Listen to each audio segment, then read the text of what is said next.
Je vous souhaite la bienvenue au nom des 3 clubs Lions d'Aix-en-Provence que sont Aix-Cézanne-Doyen, Aix-Mazarin et le jeune club Aix-en-Co, dont les membres ont travaillé bénévolement à l'organisation de cette manifestation. Bonsoir à tous. Merci d'être là. Hubert Reeves. Alors aujourd'hui, on va parler d'astronomie et d'écologie. Ça s'appelle, vous l'avez vu, du Big Bang à la biodiversité. Quel rapport y a-t-il entre l'astronomie et l'écologie? Ben, le rapport, c'est que l'astronomie, les sciences en général, nous apprennent des choses sur une question qui nous intrigue tous. D'où venons-nous? Comment il se fait qu'aujourd'hui nous soyons ici, des êtres vivants? Qu'est-ce qui s'est passé dans le passé de l'univers pour que, après une longue histoire dont je vais parler plus en détail, de 14 milliards d'années, nous existions, nous ayons ce merveilleux corps humain que nous avons, qu'on n'arrive pas à vraiment faire assez d'éloge de ce qu'il est. Alors, j'ai trouvé commode de résumer tout ça en racontant 2 histoires. Pourquoi 2 histoires? Simplement parce que c'est commode d'avoir des schémas qui nous permettent de faire des synthèses. Je vais vous raconter une belle histoire et je vais vous raconter une moins belle histoire. La belle histoire, c'est l'histoire de l'univers. Nous savons maintenant que l'univers a une histoire. On a cru pendant longtemps, des milliers d'années, que l'univers existait depuis toujours, qu'il allait toujours exister. Nous savons, par des événements qui se sont passés au début du XXe siècle, que l'univers a un âge. Ça veut dire quoi? Ça veut dire que tout ce que nous savons sur l'univers se passe dans 14 milliards d'années. Hubble découvre la dimension gigantesque de l'univers. Jusqu'à lui, on pense que l'univers, c'est pas très grand, le Soleil, la Lune, les étoiles. On découvre qu'il y a des galaxies. Alors, si vous n'êtes pas familier avec l'image des galaxies, voilà l'image d'une galaxie. C'est un ensemble d'étoiles. Ça peut contenir plusieurs centaines de milliards d'étoiles comme le Soleil.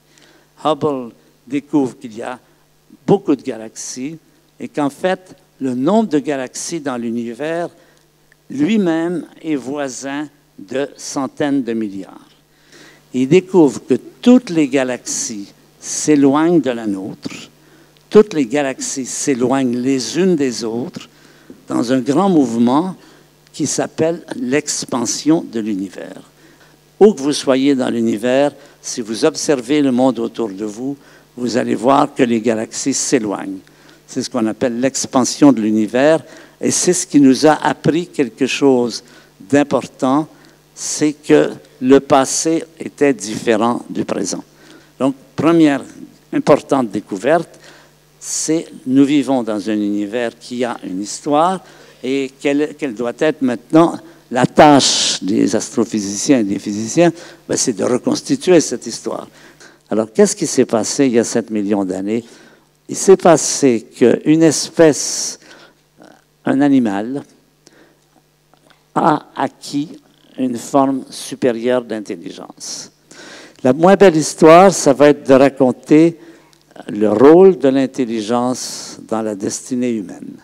Mais il arrive qu'il y a une autre menace qui est précisément l'environnement. Sur l'environnement, nous avons une position tout à fait analogue. Tout ce qui nous menace aujourd'hui, le réchauffement climatique, la destruction de la biodiversité, la pollution, l'acidification de l'océan, la stérilisation des sols par des pesticides, c'est aussi des produits de notre intelligence. La crise écologique contemporaine, c'est ça. Voilà par exemple une image de la déforestation au Brésil. Voilà toutes ces régions qu'on continue à détruire. On peut dire en gros que nous menons une guerre contre la nature. C'est pas vrai, personne n'a envie de mener une guerre contre la nature. La réalité des faits, c'est ça. Et si nous gagnons, nous sommes perdus. Revoir le rôle de l'intelligence dans la destinée humaine. c'est-à-dire remettre l'intelligence au service de l'humanité et non pas au service du profit immédiat, ce qui est toujours plus ou moins les grands problèmes que nous rencontrons. Les espèces qui perdurent sont les espèces qui savent s'adapter. Alors, souvent, on me demande, est-ce que ça va mieux ou est-ce que c'est pire? Ça fait à peu près 40 ans que je suis un peu dans ce métier. Et ma réponse, c'est que c'est les deux. Ça va c'est à la fois bien pire et bien mieux. Ce qui est mieux, formidablement mieux, c'est un éveil très général un peu partout sur la planète. D'année en année, on voit apparaître de nouvelles initiatives, des gens qui s'impliquent dans l'environnement. C'est devenu quelque chose qui a énormément changé depuis quelques décennies. Moi, j'ai été, mais encore, président d'une association qui s'appelle Humanité et Biodiversité. Et ce qu'il faut développer aujourd'hui, un des problèmes les plus importants, c'est l'espèce de morosité autour de ce sujet. Beaucoup de gens disent « c'est foutu ». Ma réponse, c'est foutu quand vous dites c'est foutu. Tant qu'il y a quelqu'un qui y croit, qui agit, qui fait quelque chose, qui fait comme si ça pouvait donner quelque chose.